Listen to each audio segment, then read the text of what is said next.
Imagine the following scene.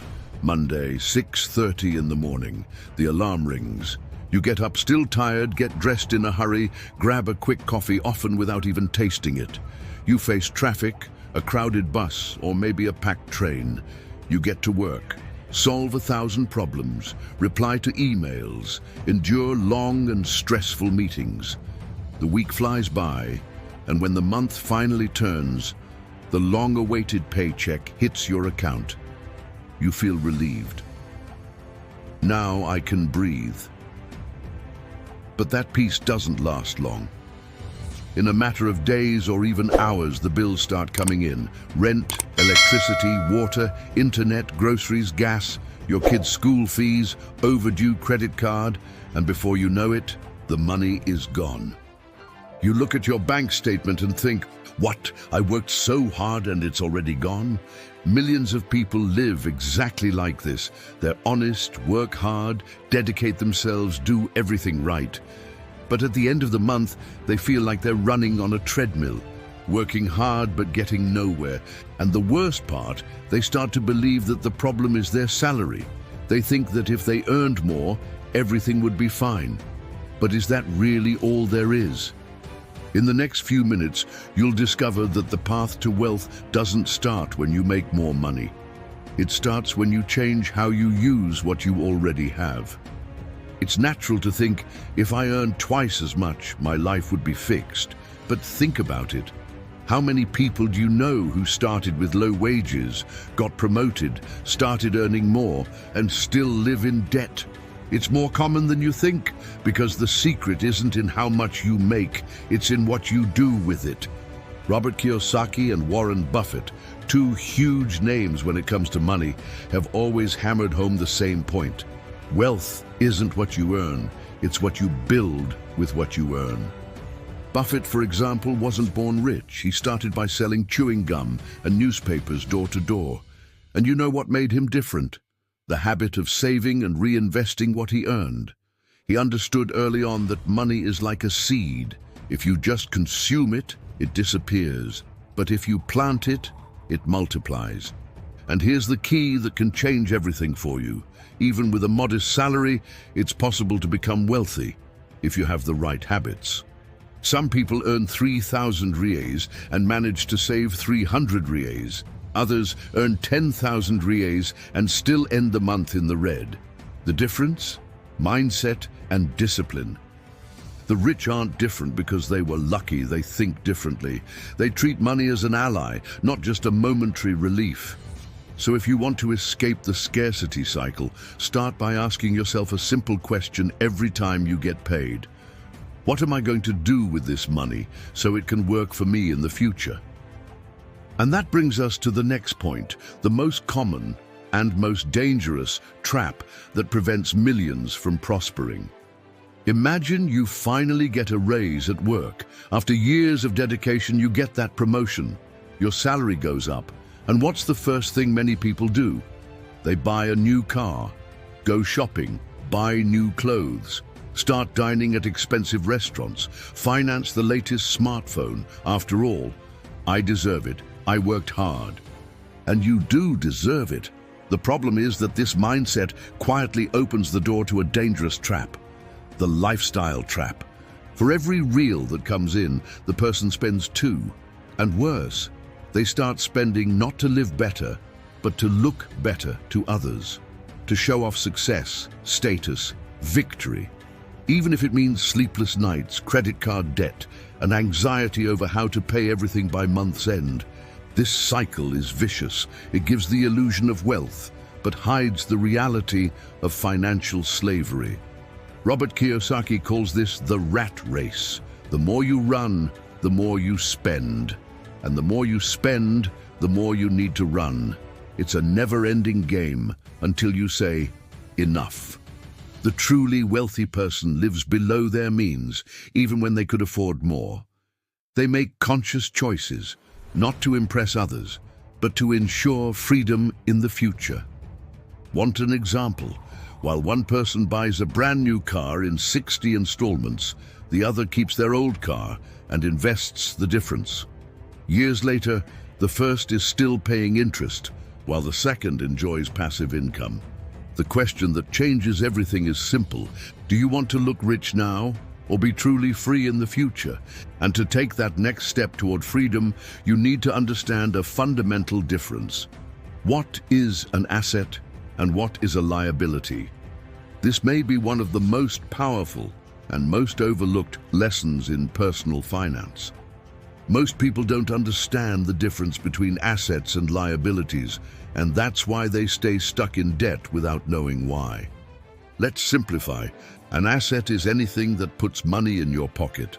A liability is anything that takes money out of your pocket. Simple, right? But look how this changes everything. When someone finances a brand new car thinking they made a good deal, they're actually buying a liability, because that car will depreciate, require insurance, taxes, maintenance, and none of that brings money back. On the other hand, someone who buys a small rental property or invests in dividend-paying stocks is buying an asset, something that generates income month after month, even without active work. Robert Kiyosaki puts it simply: the poor and middle class buy liabilities thinking they're assets. They think they're investing when they're really just consuming. Want a simple test you can use today? Before buying anything, ask, will this make me richer or poorer? If it's something that will give you a return, even a small one, it's an asset. If it's something that will cost you more in the long run, it's a liability and needs to be considered much more carefully. The difference between becoming wealthy or staying stuck begins right there, in silent choices, repeated habits, and most importantly, in what you decide to buy with your salary. And speaking of smart choices, in the next section, you'll learn how to make money work for you, even if you're not a millionaire.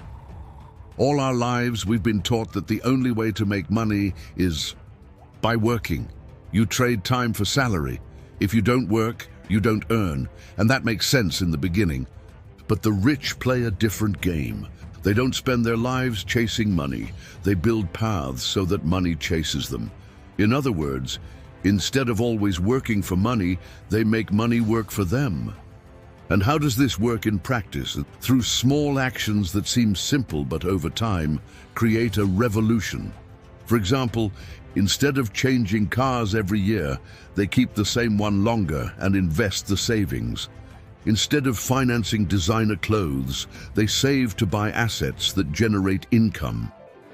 Instead of spending everything on immediate pleasure, they set aside a portion of their salary to invest every month.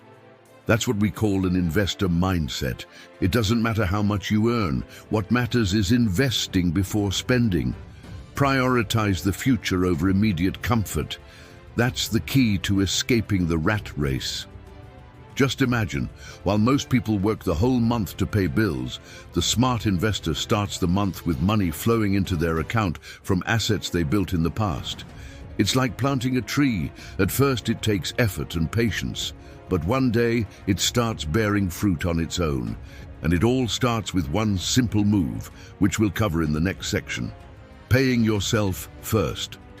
Here's a mistake most people make every month, and it sabotages any attempt to get rich. They get their paycheck and start paying everyone else, except themselves. Rent, credit card, phone bill, kids' school, groceries, gas, streaming subscriptions, and only then do they think, did I have anything left to save? And almost always, there's nothing left. That's why Kiyosaki teaches, pay yourself first. This means before any other expense, set aside a portion of your income for yourself, more specifically, for your future. And it doesn't need to be a lot. You can start with 5% or even 3%. The amount matters less than the habit, because when you pay yourself first, you're sending a clear message to your brain. My future is a priority. Let's use a simple example. Imagine you earn 3,000 Rs per month. If you set aside 5%, that's 150 Rs. With that amount you can buy dividend-paying stocks, invest in a real estate fund, start building an emergency fund, put money into an index fund, ETF, or even take the first step in starting a small online business. Now imagine doing that for 12 months, then for 4 years. What seemed small at first becomes a solid base for financial independence. Those who don't pay themselves first stay stuck in a never-ending consumption loop. But those who develop this habit slowly begin to rise and build freedom. And if you think you can't set this money aside right now, maybe it's time to review how you're using the money that comes in. And that leads us straight into the next point: financial discipline, the silent engine of wealth. Living under pressure, always on the edge, maxed out on credit cards, constantly complaining about bills. And even when their salary increases, they still say it's not enough. On the other hand, there are people who earn less but live peacefully. They have no debts, manage to save part of what they earn, and gradually build wealth. The difference between these two people is not the salary amount. It's in how they handle money. And that difference has a name: discipline. Financial discipline is what makes you say no to the unnecessary now, so you can say yes to freedom in the future. It's what makes you choose to cook at home instead of ordering food every day. That makes you think twice before financing something you don't really need.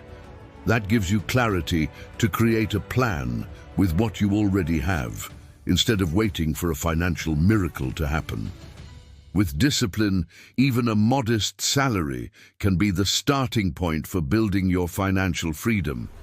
And it's with this discipline that you start turning salary into income-generating assets. This is where many people give up before even starting, because when they hear the word asset, they think they need a lot of money to invest. But that's not true.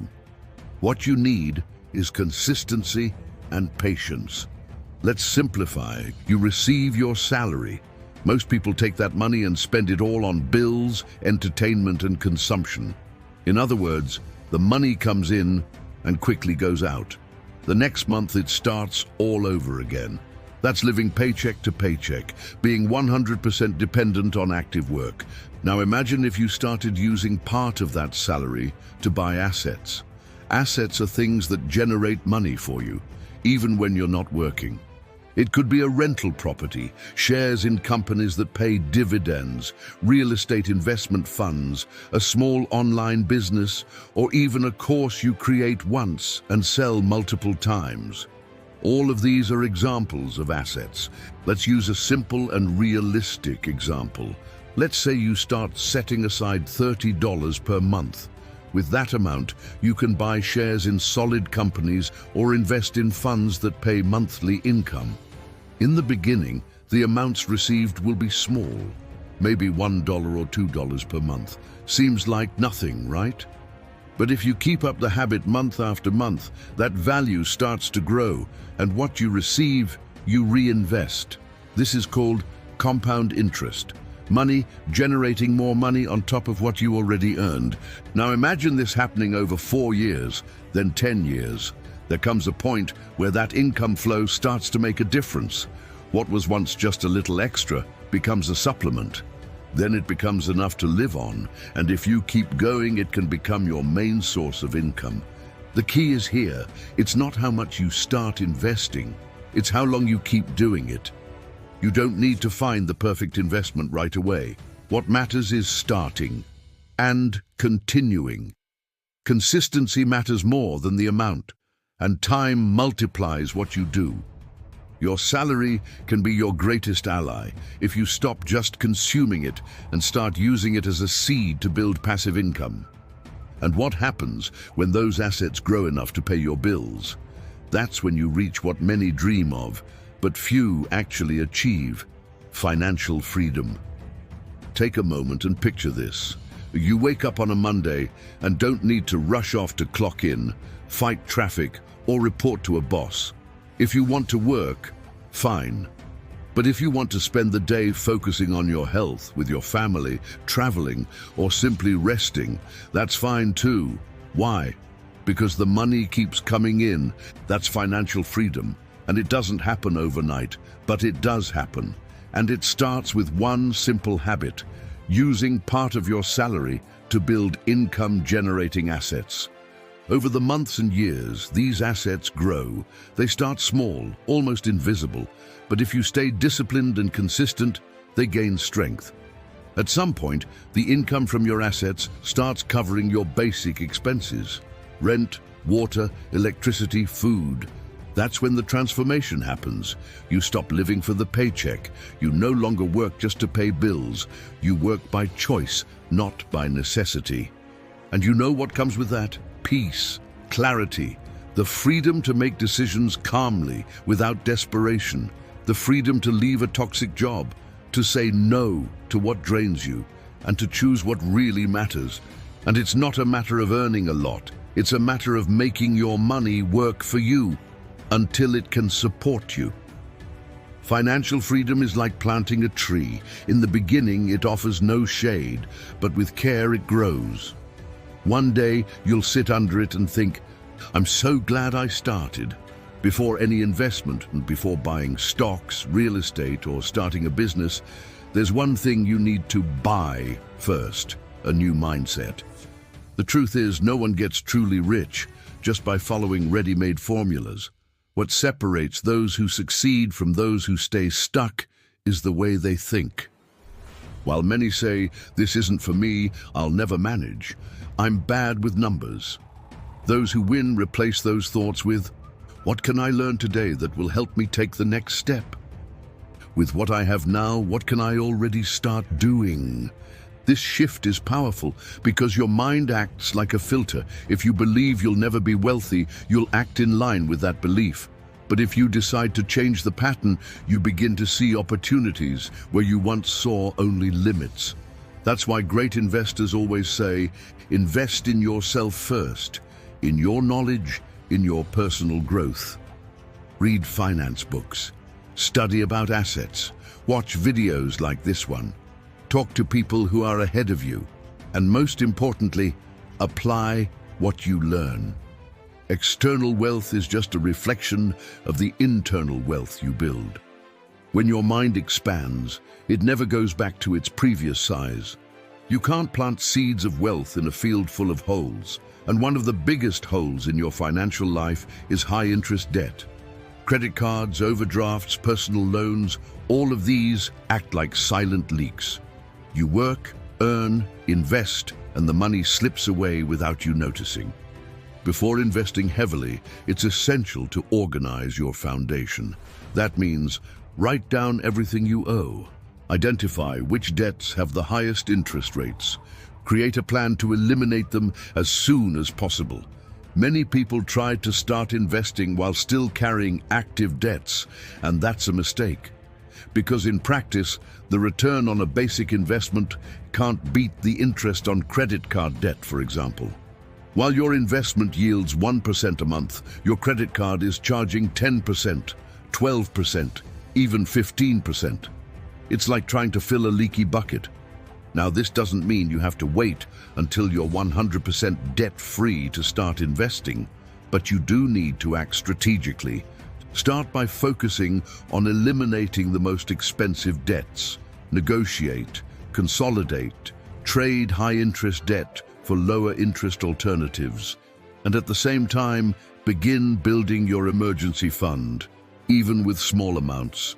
Debt isn't just a number. It drains your energy, your peace, and blocks your ability to clearly see the future. Paying off a debt is like buying freedom. Once you clear the field, then you can plant with confidence and watch your assets grow without leaks. One of the biggest enemies of financial freedom isn't a lack of money, it's a lack of consistency. And the best way to beat that isn't willpower, it's automation. Do you know why? Because when you only invest if there's something left, there's almost never anything left. And when you depend on your mood or motivation, all it takes is one unexpected moment, a shopping spree, an unplanned trip, an emotional expense to drop the plan. But when you automate, the game changes. Here's how it works. You set your bank or brokerage to automatically invest a fixed amount every month as soon as your paycheck hits. It can be $100, $200, or even $50. You decide the amount. But the important thing is that the money leaves before you have time to spend it. It's like you don't even see the money going, but it's heading straight into your future. This removes the burden of a monthly decision and turns investing into a habit. Over time, that habit becomes part of your routine, as natural as paying a bill. And the best part, you eliminate the risk of procrastination and gain a huge advantage over those always waiting for the perfect moment to start. Automation puts your financial plan on autopilot. You focus on work, on life, on family, while your money is quietly working for you. One of the most common mistakes beginners make is betting everything on a single thing, putting all their money into one stock or buying a property and depending 100% on that income. And when something goes wrong, prices drop, a tenant is late, the company underperforms, the entire plan falls apart. That's why one of the most repeated pieces of advice from great investors like Kiyosaki and Warren Buffett is, never put all your eggs in one basket. This is called diversification. It's a simple strategy. Spread your money across different types of investments to reduce risk and increase the chances of a return. For example, one portion can go into dividend-paying stocks, another into real estate investment funds, another into fixed income like government bonds or savings certificates, and maybe a small fraction into your own business project or index funds. That way, if one sector underperforms, the others cushion the impact. And if everything performs well, even better, your growth accelerates. Diversifying is like building a house with multiple supporting pillars. If one wobbles, the others hold steady. It provides security and stability, especially in times of crisis, when many people panic and lose everything because they were too concentrated. Even if you're investing small amounts today, you can already diversify. It's not about how much, it's about building the habit. Over time, you become a true wealth builder with multiple sources of income and less exposure to risk. And that solid foundation is what will sustain your freedom in the long run. If you've made it this far, it's because something inside you already knows it's time to change. And the good news is, you don't need to wait until you have more money or become an expert. You just need to take the first step today. Start by looking at what you already earn. Ask yourself, can I set aside a little before spending? Even if it's a small amount, that habit is what changes everything. Avoid that mindset of, I'll invest when there's money left over, because there's almost never anything left. Instead, decide to invest as soon as the money hits your account, like it's a bill you pay to your future self. You don't have to pick the perfect investment right now. It can be something simple, a fund, a stock, a treasury bond. The most important thing is to start. You learn more by doing than just by studying. If you have expensive debts like credit cards, try to deal with them first. They drag you down. Paying off those debts is already a huge investment in itself. With time, keep investing slowly at your own pace. The secret is to make it a habit, not just an occasional effort. You don't need to be rich to start, but if you don't start, you'll stay trapped depending only on your salary. And as you've seen, that alone will never be enough. Now it's up to you. The decision you make today can change the next years of your life. So, what will you do with your next paycheck? If this message made sense to you, share this video with someone else who needs to hear it too. And don't forget to like, subscribe to the channel, and activate the bell. There's still a lot of practical and direct content coming your way. See you in the next video. And remember, wealth doesn't start in your wallet, it starts in your mind.